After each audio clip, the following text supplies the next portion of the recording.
Hello, my diamonds and my TikTokers and my Teletubbies. SheilaTruelove here. I want to talk about how to stop loving someone, even when you know that someone is not right for you. Because the heart wants what the heart wants. Now, the Bible clearly tells us not to trust our heart because the heart is treacherous. Who can know it? Who can trust it? The heart is desperate and it's deceitful.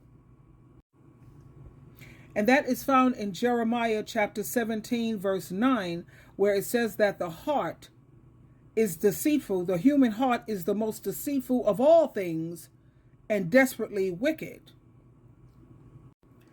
Now, when you think about where do our feelings are not facts. Feelings come from the heart. It's always best to follow your mind instead of your heart and your feelings. Logic is what's best. You know, I learned something from the Queen Maker. Let me share this with you because it was so on point. Because this is the way I used to be. Now, she said, here's the problem with women. Women don't live in reality. They are very, very delusional. They have these ideas about men in their head and what they want these men to be. Instead of seeing them for who they are at the moment, I used to see them for their potential.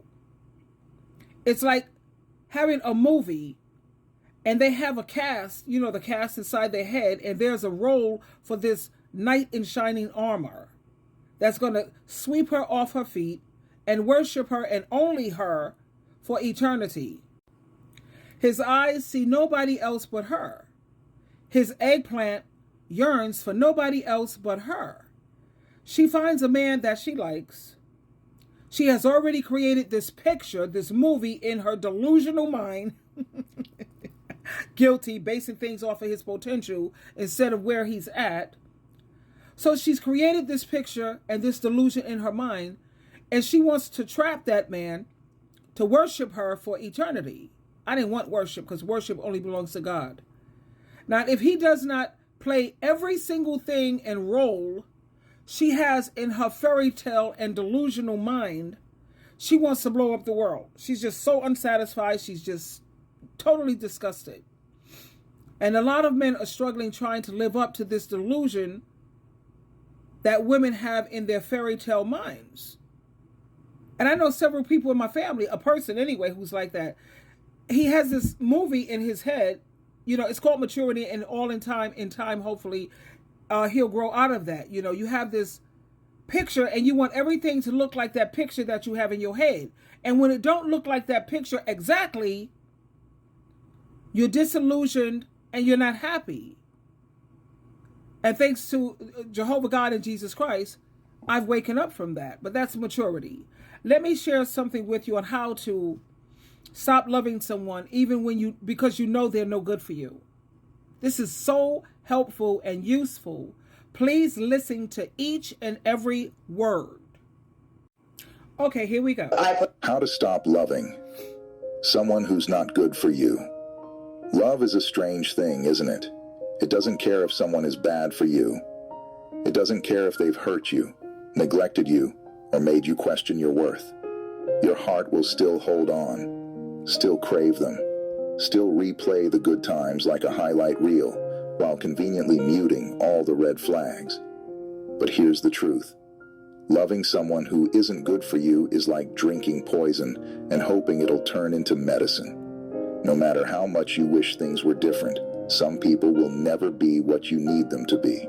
And the longer you hold on, the more you delay the peace, joy, and love you actually deserve.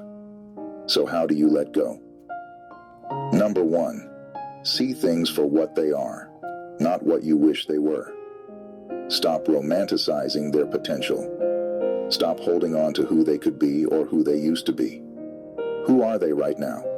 How do they actually treat you? That's what matters. The version of them in your head is not the one in front of you. Number 2, accept that love alone isn't enough. You can love someone deeply and still know they're not right for you. Love without respect, Effort and consistency is just pain dressed up in pretty words. You need more than feelings. You need actions that match those feelings. Number 3, cut the fantasy, cut the contact. You can't heal in the same environment that broke you. If you keep texting, calling, or checking their social media, you're feeding the addiction. The more distance you create, the more your mind will start to detach. Number 4, stop chasing closure and give it to yourself. Sometimes we hold on because we're waiting for an apology, an explanation, or some magical moment that makes it easier to let go. But the truth is, closure doesn't come from them. It comes from you deciding that you're done suffering over someone who doesn't deserve you. Number 5, remember that walking away is strength, not weakness. Loving the wrong person can make you feel weak, but choosing yourself, choosing peace, choosing healing, that's powerful. You are not losing anything valuable by letting go. You are gaining yourself back. And trust me, when you finally release what's hurting you, you'll realize how much lighter life feels. You'll see that love was never supposed to be this complicated, and that the right person will never make you question whether you're enough. Do you feel me on this? Absolutely, sir. And thank you so much for sharing this with me, with us. I have an attitude of great gratitude. You have a lot of the men who, like I said, are helping women to wake up because they have daughters out here. They have family ladies out here. Let me see some of the comments here. Way easier said than done is never that simple. Yeah, so it's not simple. Nobody said that it was going to be easy, but it's possible. Personally, me, I don't have the temperament or the patience to stay with people who are hurting me because I know right from wrong. I know the way you're supposed to treat me. And no, I had no problem kicking clowns out. I was married 2.5 times. Once you cheat on SheilaTruelove, it's over. It's over. Can't come back from that.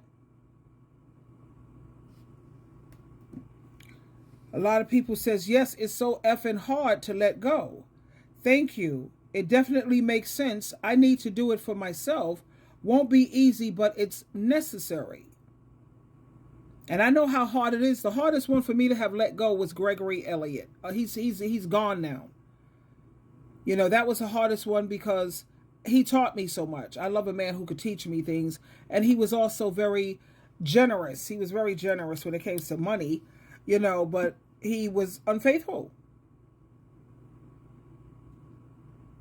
And I had no problem. No, actually, I did have a problem. In fact, it almost killed me. I had a problem. I was thinking about my second husband. Well, forget that. No, I can't be so bothered with that one. With Greg, that was a hard one. That was hard. My children's father, that was hard too. Married as a virgin, had my children with my kid's father. He cheated on me twice because I gave him a second chance. And that was the only man I gave a second chance to when it came to that.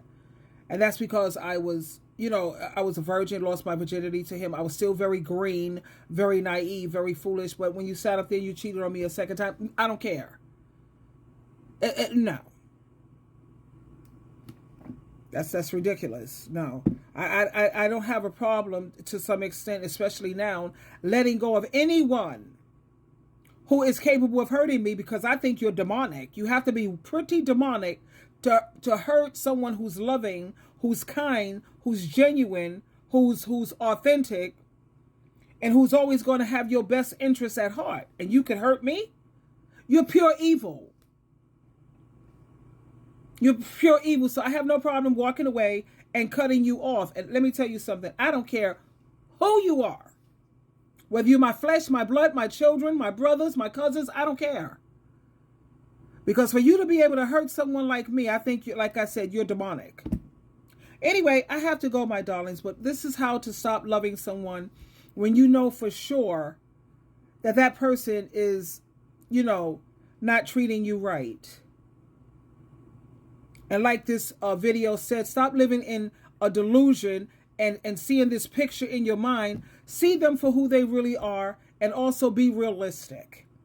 SheilaTruelove, loving you always. Bye.